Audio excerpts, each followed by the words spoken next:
당뇨 환자 가파르게 상승하고 있습니다. 그리고 당뇨 전 단계도 마찬가지예요. 10명 중 4명이 당뇨 전 단계 혹은 당뇨라고 할 정도니까요. 당뇨 전 단계가 되면 당뇨 환자보다는 덜하지만 심혈관 질환이나 신경, 눈, 신장 질환 같은 당뇨병성 합병증에 쉽게 걸립니다. 신부전이나 심방세동 같은 부정맥도 잘 걸려요. 60대 이상일 때조차 당뇨 전 단계이면 치매 위험이 상당히 증가합니다. 또한 암 중에서 특히 위, 대장, 간, 자궁내막, 췌장암의 위험이 올라갑니다. 그러니 당뇨 전 단계에 진단되면 하루라도 빨리 정상으로 혈당을 돌려놓아야 하겠죠. 그런데 병원에서 LDL 콜레스테롤은 최소한으로 낮추려고 하지만 당뇨병에 해당되지 않으면 당뇨 전 단계에 대해서는 별로 신경을 안 쓰는 것 같아요. 당뇨 전 단계이면 식단 조절, 운동, 충분한 수면, 스트레스 조절 등 건강 습관이 무엇보다 중요하겠죠. 하지만 이제 말씀드릴 두 가지 치료법도 한번 고려해 볼 만합니다. 첫 번째, 비타민 D 주사요법입니다. 임상 시험들을 모은 가장 최근 메타 분석을 봅시다. 당뇨 전 단계일 때 당뇨로 가는 것을 10% 방지해 주었네요. 그리고 24%의 확률로 혈당이 정상이 되게 만들어 주었어요. 대상자들은 대개 40대에서 60대의 중년층이었고 과체중이거나 비만인 사람들이 많았어요. 또한 대부분 체내 비타민 D 농도가 25 미만이었습니다. 기간은 6개월에서 2년이었고 용량은 하루 기준 4천 단위 이상, 일주일에 6만 IU 단위까지 올린 경우도 있으니 고용량 주사 요법이었습니다. 기전은 세포 내 에너지 대사에 중요한 역할을 해주는 미토콘드리아의 기능을 좋게 해주는 것이 첫 번째이고, 두 번째로는 만성 염증을 완화시켜주기 때문입니다. 그러니 6개월까지 생활 습관을 열심히 해봤는데 혈당이 안 잡힌다? 한번 비타민 D 고용량 주사 요법을 시도해 볼 만합니다. 다만 고용량 비타민 D는 고칼슘 혈증을 유발해서 오심, 구토, 현기증을 일으킬 수 있으니 주의하십시오. 확률이 낮긴 하지만요. 두 번째 치료법은 약물 치료인데요. 이름 들어보셨을 겁니다. 당뇨약의 대표격인 메트포민입니다.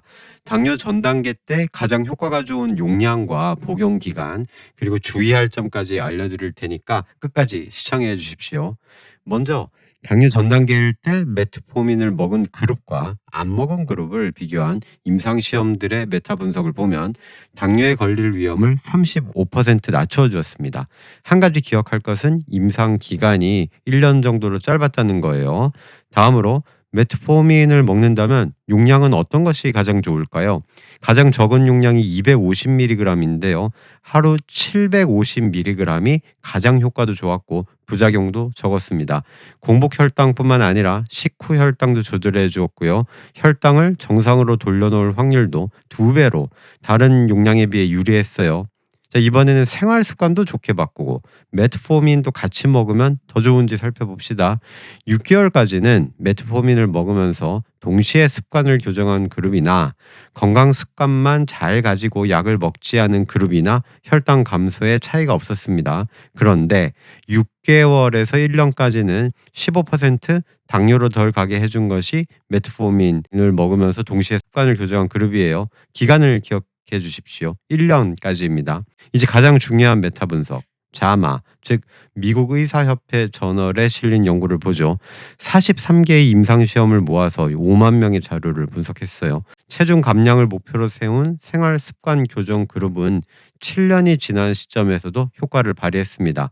당뇨 전 단계에서 당뇨로 진행되는 것을 28% 줄여주었으니까요. 그런데 메트포민을 포함한 당뇨약을 먹은 그룹은 1년이 지난 시점에서부터 당뇨 예방 효과의 약발이 떨어져 버렸습니다. 그래서 메트포민을 쓴다면 6개월에서 1년 쓰는 것이 가장 좋겠어요.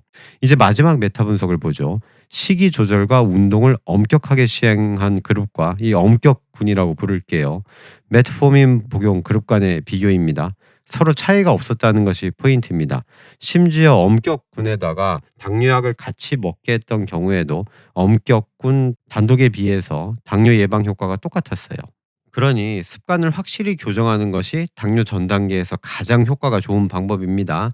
메트포민의 부작용은 메스꺼움, 복통 등의 소화기 증세가 대표적이에요. 그런데 미토콘드리아의 기능을 떨어뜨리고 에너지 대사 효소인 AMPK의 효과를 떨어뜨려 버릴 수 있는 것이 메트포민입니다.